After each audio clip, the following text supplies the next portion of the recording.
우리가 12월 달에 들어오면서 12월 첫 주일부터 이 5주간 동안 우리 예수님께서 우리에게 소개되고 있는 이름이 여러 가지가 있는데 그 중에 우리가 5가지의 이름을 생각해 보기로 했습니다. 이 예수님의 이름을 우리가 잘 살펴보면 예수님이 왜 오셨는가? 예수님이 왜 땅에 오셔서 사람이 되셨는가? 이분은 하나님이신데 왜 우리를 찾아오시게 됐는가 하는 것들을 우리가 그 이름을 통해서 알 수가 있습니다. 하나님이 어떤 분이신지, 왜 하나님이신 분이 사람이 되셔서 우리가 잠시 살다가는 이 땅에 그분도 똑같이 내려오셨는지, 그리고 사람이 되신 그 하나님께서 이곳에서 행하신 일들의 뜻, 의미가 무엇인지 우리가 그분의 이름, 예수님의 이름이 불리는 그 타이틀을 짚어가면서 하나씩 생각해 봤습니다. 제일 먼저 생각했던 이름이 예수님 자신이 스스로 자주 부르셨던 인자, 우리 성경에 인자라고 번역되어 있는 그 사람의 아들, 그 사람의 아들이라는 그 이름을 우리가 생각했습니다. 이 예수님께서 인자라고 자신을 부르신 그 이름은 예수님이 고난당하시고 죽으시는 일에 대해서 설명하실 때 주로 예수님의 고난과 죽음의 뜻을 설명하실 때에 주로 예수님께서 스스로 사용하시는 이름들이었습니다. 그리고 두 번째 우리가 생각했던 예수님의 이름은 메시아라는 이름이었습니다. 이 이름은 예수님 자신이 자기를 부를 때 쓰는 이름이기보다는 예수님을 만난 사람들이 예수님을 보고 예수님을 알게 되고 이분이 메시아로구나 하고 깨닫게 될 때에 내놓게 되는 신앙 고백 비슷한 이름으로 이분을 부르는 이름이었습니다. 헬라어로는 그리스도, 히브리 아람어로는 메시아라는 이름인데 우리말로는 이 이름이 구주 혹은 구세주라고 번역이 되는 이름이었습니다. 이분은 다윗의 자손입니다. 다윗이 그 백성들을 그 자기 왕국을 통해서 모든 이 이스라엘 나라를 그 지역에 가장 위대한 한 나라로 세웠던 것처럼 이 메시아는 다윗의 자손으로 와서 다윗이 자기 백성들에게 베푸신 그 구원을 선포하신 것처럼 이 메시아가 자기 백성들을 해방하시고 구원하신다 하는 뜻에서 이 메시아를 다윗의 자손인 메시아다 그렇게 불렀습니다. 그런데 사실은 이 메시아는 다윗의 자손이지만 다윗이 권세를 가지고 세운 그 나라와는 전혀 다른 하나님의 나라를 건설하시려고 하나님이 보내주신 약속된 구원자였다는 것을 우리가 이 메시아 이름을 쭉 살펴보면서 배울 수가 있었습니다. 그래서 우리 메시아이신 이분은 하나님 나라를 건설하시려고 하나님이 인간 세계에 사람들에게 보내주신 약속된 구원자라는 그런 신앙 고백으로 주로 이 메시아라는 이름을 쓰게 됐습니다. 그 다음 이름, 우리가 본 이름은 하나님의 아들이라는 이름입니다. 이 예수님은 하나님의 아들로 신앙 고백됐습니다. 많은 사람들이 이분을 하나님의 아들이셨구나, 하나님이셨구나 라고 신앙 고백하게 됐습니다. 이 포도원 농부의 그 비유를 보시면 그 포도원 농부가 자기가 일꾼들에게 맡겨놓은 그 포도원에 가을이 되어서 이 포도원의 그 수확의 일부를 받으려고 자기 종들을 하나씩 보내니까 그 포도원 농사 짓는 사람들이 그 종들을 또 패가지고 보내고 막 죽여버리고 나중에는 이 포도원 주인이 자기 아들을 보냈는데도 그 아들까지 때려 죽였다 하는 그 포도원 농부의 비유를 우리가 보면서 이 우리에게 오신 분은 이렇게 포도원 주인이시지만 주인의 아들이지만은 맞아 죽는 주인의 아들이구나. 우리가 그 하나님의 아들이라는 이름을 보면서 이 하나님의 아들이 아주 영광스러운 이름인 줄 알았는데, 그러나 이 하나님의 아들은 고난당하는, 천대받고 공격당하는 그런 하나님의 아들이셨다 하는 것을 우리가 이 이름을 통해서 볼 수가 있었습니다. 아버지 하나님과 동일한 본성을 가지신 아주 특별한 관계에 있는 하나님 자신이임에도 불구하고 이 하나님의 아들은 하나님이시지만 하나님으로 대접받지 않으시고 우리 인간 세계에 오셔서 고난당하시다가 죽으신 하나님의 아들이다 하는 것을 우리가 그 이름을 통해서 봤습니다. 그리고 지난 성탄절날 제가 예수라는 이름에 대해서 설명해 드렸습니다.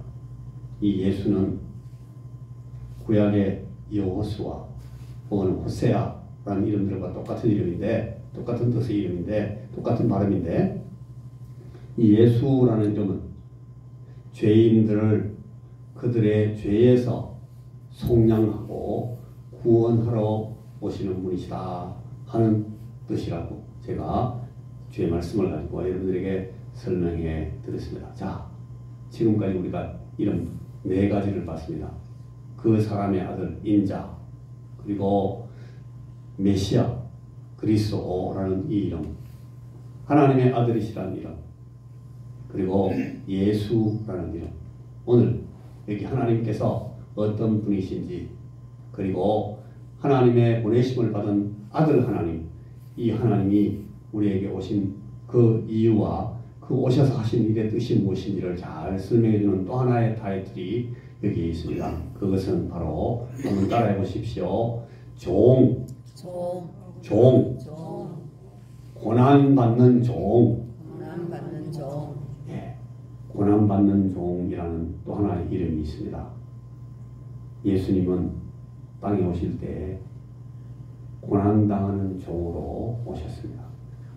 그래서 예수님 자신이 종의 모습을 갖고 있다고 설명하셨고, 또 주님의 제자들과 사도들도 이분은 하나님이신데 종으로 오셨다. 종의 모습으로 오셨다라고 고백했습니다. 여러분, 이 종이라는 이름이 예수님께서 자기 자신과 자기 사역의 성격에 대해서 아주 분명하게 설명하시기 위해서 사용하셨던 그런 이름입니다. 여러분, 예수님이 고난받는 종인데, 심지어는 사람의 종 정도가 아니라 죄인의 종이 되시고 죄의 종이 되셨습니다. 이분은 죄가 없어요. 여러분, 우리가 다 잘 알고 있는 것처럼 이분은 죄의 종이 아니신데, 죄의 종들을 위해서 친히 죄의 종의 모양을 가지시고 죄에게 종이 되어서 죄에게 맞아 죽었습니다. 당신의 죽음을 통해서만 이 죄의 값을 치우고 죄를 풀어줄 수 있기 때문에 자기 백성을 그 죄에서 구원하시기 위해서 죄의 종으로 죽으셨다. 그래서 이분의 이름이 종입니다. 예수의 이름이 또 하나의 이름은 이 종, 영어로 the servant, 종입니다. 예수께서는 자신을 가리켜서 이 이름을 직접 사용하시지 않았지만, 그가 아까 우리가 읽었던 그 이사야에서 예고되었던 바로 그 고난받는 종, 자기가 그 종으로 오시고 종으로 사시고 종으로 죄의 종으로 죽으셨다는 이 사실이 너무나 분명하게 주의 말씀에 밝혀져 있습니다. 그래서 우리 예수님이 가진 또 하나의 이름은 종입니다. 종.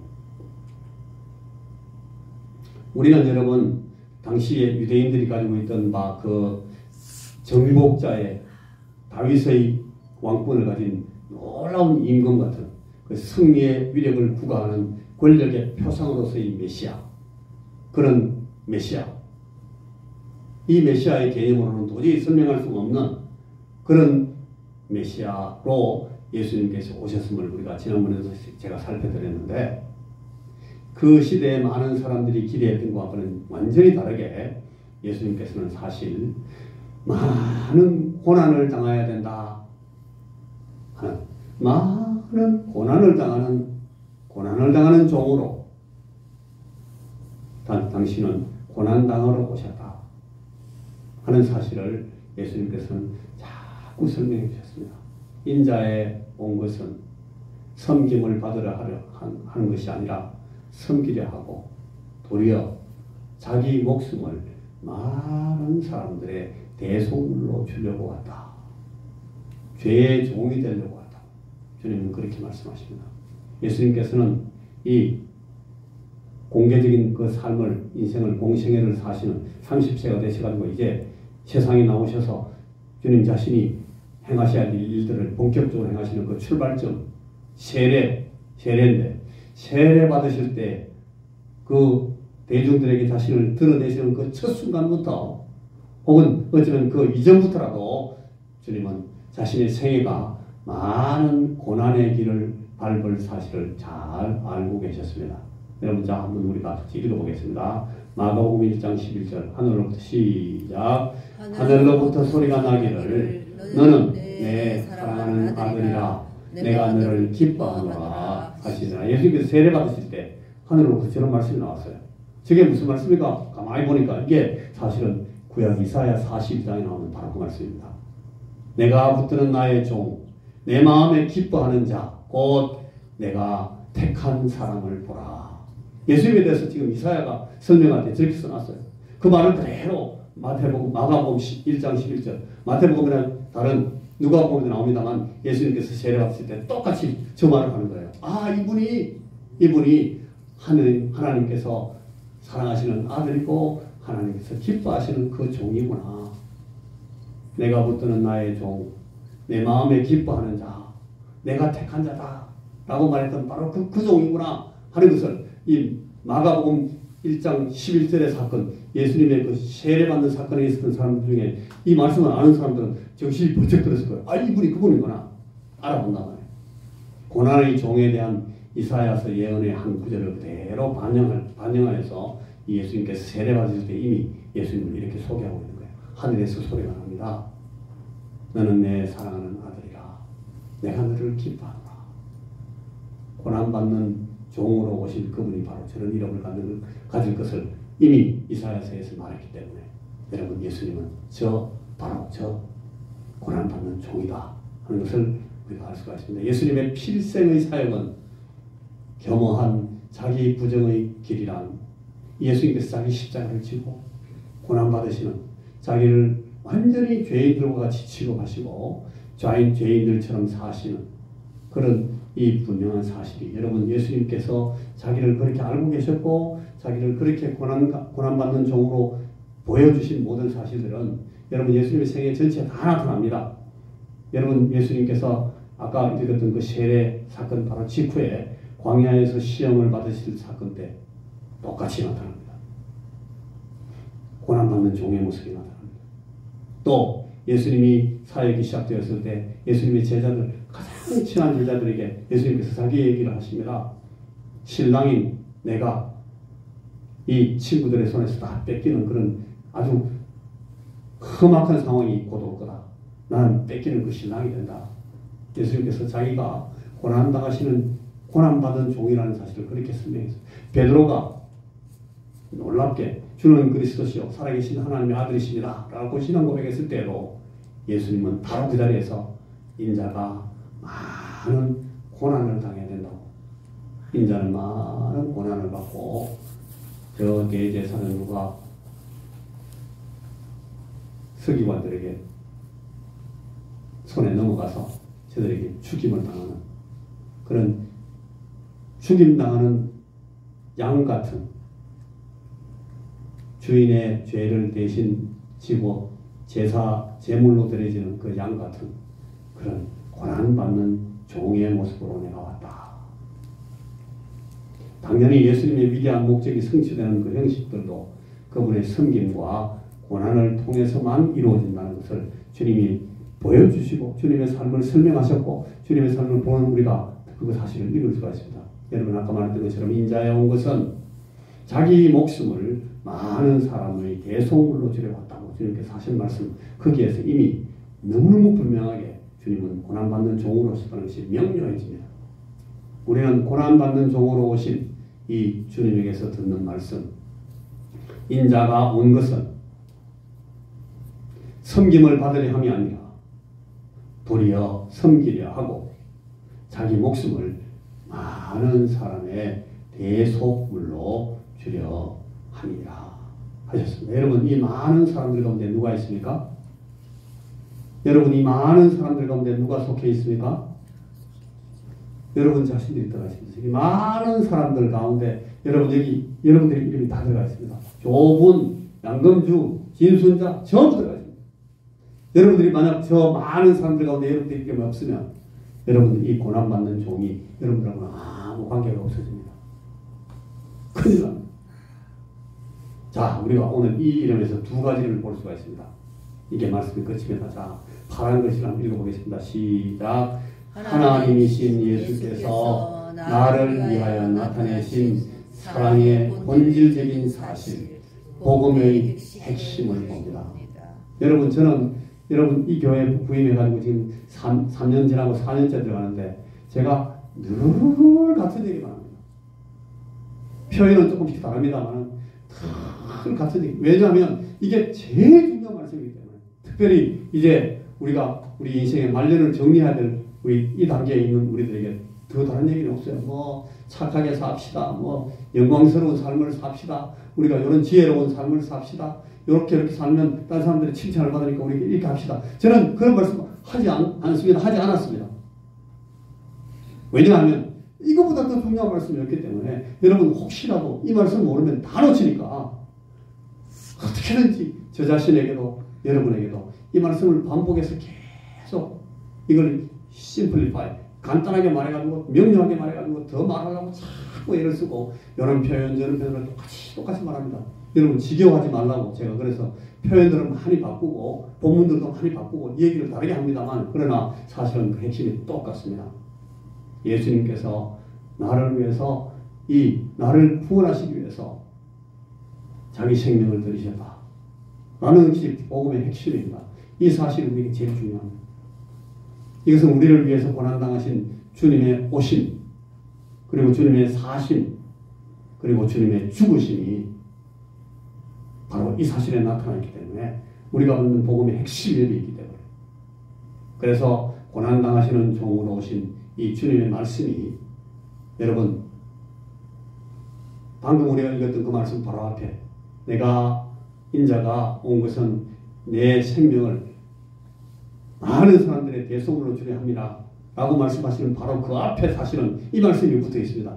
자, 같이 한번 읽어보겠습니다. 너희는 시작. 너희 중에는 그렇지 않을지니 너희 중에 누구든지 크고자 하는 자는 너희를 섬기는 자가 되고 너희 중에 누구든지 으뜸이 되고자 하는 자는 모든 사람의 종이 되어야 하리라. 너희들은 종이 되어야 한다. 예수님 자신이 종이었기 때문에 종으로 오셨기 때문에 종으로 사시고 종으로 죽으시기 때문에 예수님의 제자들에게 너희들이 살아야 될 삶의 모습은 어떤 것인지 아냐? 내가 종이다. 종. 너희들은 내 제자들이니까 너희도 똑같이 많은 사람들을 섬기는 모습으로 종으로 살아야 된다는 걸 기억해라. 너희들도 종으로 사는 모습으로 부름을 받았다. 너희는 권력자가 아니다. 너희는 왕이 아니야. 너희는 대장하라고 모든 영광을 다 받으라고 너에게 이 삶을 주신 것이 아니라 설사 너희들이 어떤 면에서 왕의 아들로서 살게 되겠지만 그러나 지금 너희들의 삶에 사는 모습은 어떤이 되려고 하는 것이 아니라 섬기는 자가 되고 종의 모습으로 살아야 한다. 오늘 고난받는 종으로 오셔서 우리를 섬기신 우리의 주님이 우리에게 부탁하시고 또 명하시는 말씀입니다. 너희들도 사실은 종으로 살아야 되는 걸 꼭 기억해라. 그게 하나입니다. 그리고 두 번째, 예수님께서 고난받는 종으로 오신 그 모습으로 우리에게 가르치시는 또 하나의 교훈은 뭔가 하면 오늘 우리도 주님처럼 자 파란 글씨 읽습니다. 시작. 다른 사람들을 섬기고 세우며 그들의 풍성한 삶을 위해 내가 스스로 고난받기를 자청하여야 될 제자들이다 하는 것을 주님은 가르쳐 주시고 싶어 하십니다. 이건 여러분 희생이 필요한 일입니다. 헌신이 필요한 일입니다. 저도 그렇고 여러분들은 그렇게 자주 이렇게 하지 못합니다. 그러나 우리의 이 자의식은 분명해야 됩니다. 내가 예수 믿고 예수를 내가 믿는 바람에 네가 복을 받는구나. 옛날에 우리 선배 목사님들이 그런 일 하잖아요. 막 욕을 하고 막 고난을 당하니까 이 목사님이 최근능 목사님이었나? 그 목사님 그랬대. 예수는 내가 믿고 복은 네가 받는구나. 우리가 그렇게 참는단 말이에요. 여러분 밖에 나가서 우리 동네 사람들하고 자꾸 싸우지 마세요. 왜냐하면 여러분들이 종입니다. 여러분들이 옳다 하더라도 여러분들이 정말 잘했다 하더라도 그걸 가지고 욕 잡술 때 아이고 나는 예수님처럼 되는구나 그렇게 생각하라는 말씀입니다. 어디 이렇게 있어 막 싸울 때 막 우리도 그러잖아요. 그러나 사실은 그게 우리의 본 모습이 돼서는 안 된다는 거예요. 우리는 다른 사람들을 섬기고 다른 사람들의 삶을 풍성하기 위해서 우리 자신들을 희생하도록 고난받는 종으로 오신 우리 주님께서 우리에게 그 사실을 가르치십니다. 예수께서는 고난받는 종으로 오셔서 우리를 위해 고난당하셨고 오늘 우리를 종으로 섬기시면서 이 땅의 인생을 사는 진정한 의미와 가치를 이루어내도록 우리를 또한 불러내고 계신다는 사실을 꼭 기억하셔야 됩니다. 여러분 우리가 살아가야 될 2025년 이 새해를 위해서 여러분 우리는 어떤 목표와 어떤 계획과 어떤 소망을 갖고 계십니까?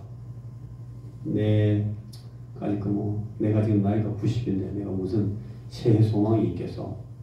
여러분 그러나 여러분들 마음속에 또 소망이 있습니다. 왜냐하면 여러분들은 자녀들이 있고 손자들이 있고 증손자들이 있고 저들의 삶을 위해서 우리가 기대하는 계획이 있고 여망이 있어요. 소망이 있고 그들을 위해서 우리가 축복해야 되고 기도해야 될 우리 의무가 있어요.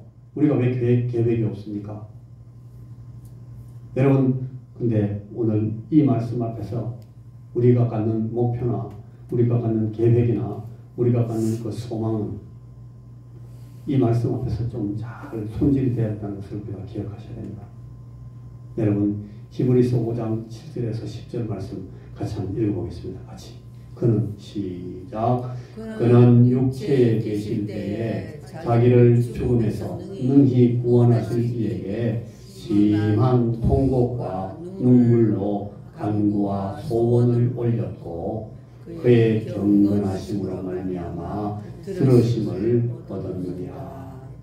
그가 아들이면서도 받으신 고난으로 순종함을 배워서 온전하게 되셨은즉 자기에게 순종하는 모든 자에게 영원한 구원의 근원이 되시고 하나님께 멜기세덱의 반차를 따른 대제사장이라 칭하심을 받았느니라. 여러분 예수님은 고난받는 종으로 오셨습니다. 자신이 고난당하시는 종이라는 것을 스스로 알고 계셨고 그 사실을 주님의 오심과 주님의 사심과 주님의 죽으심을 통해서 계속 보여주셨습니다. 이사야 선지자가 예언한 그대로 주님은 오셨고 그렇게 사시고 그렇게 고난당하시면서 죽으셨습니다. 그리고 그 주님이 오늘 우리에게 말씀하십니다. 너희들도 종이 되는 삶을 섬기는 삶을 살아야만 내가 고난받는 종으로 와서 너희들에게 보여준 것을 너희들도 너희 곁에 있는 사람들에게 보여줄 수가 있다.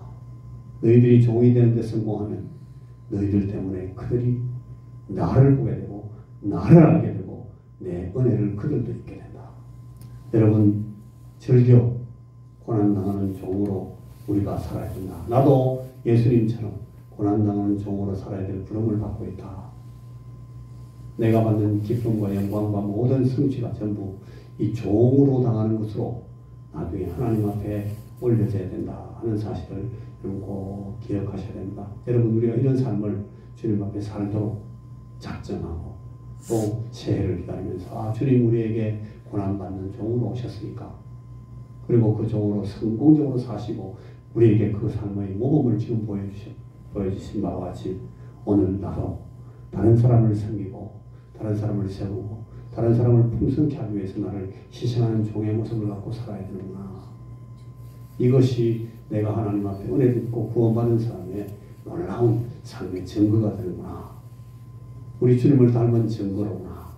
여러분 이런 생각을 하면서 오늘 우리가 사는 삶의 또 한 부분, 마지막 부분을 우리가 잘 하나님 앞에서 살아내야 되겠습니다. 그가 아들이면서도 받으신 고난으로 순종함을 배워서 온전하게 되셨은즉 자기에게 순종하는 모든 자에게 영원한 구원이 되시고 하나님께 영원한 제사장 멜기세덱의 반차를 따른 대제사장이라 칭함을 받으셨느니라. 이분이 우리를 대신해서 우리를 위해서 대제사장의 제사를 드리신 분이십니다. 우리는 그분 뒤에 있는 작은 제사장들, 제자들, 후배들, 우리는 주님의 부하들이고 졸개들입니다. 그렇게 살면 우리는 그렇게 주님을 따라가면 우리의 삶은 너무너무 하나님 앞에 성공적인 영광스러운 삶을 하나님을 기쁘시게 하는 삶을 살 수가 있다 하는 것을 오늘 우리가 다섯 번째 주님의 이름 고난받는 종이라는 이름을 통해서 우리가 잠시 동안 생각했습니다. 기도하겠습니다. 주님, 우리가 우리 예수님의 모습을 보면서 예수님을 배우게 하시고 우리 예수님의 그 고난당하신 종으로서의 모습을 우리의 삶에서 참 구체적으로 실제로 우리 곁에 있는 사람들과의 관계들 속에서 우리 삶에서 구체적으로 구현할 수 있도록 하나님 우리에게 성령 하나님을 통해서 은혜를 입혀 주시옵소서. 고난당하는 종으로 사신 우리 주님의 모습을 닮은 종의 모습을 따라가는 제자들이 되게 하여 주시옵소서. 우리 모든 자녀들, 우리의 자손들에게도 주님 앞에서 이런 영광스러운 이름을 갖고 사는 자들 되게 하나님 종으로 세워주시고 종들로 세워주시고 종들로 써주시옵소서. 예수님 이름으로 기도하옵나이다. 아멘.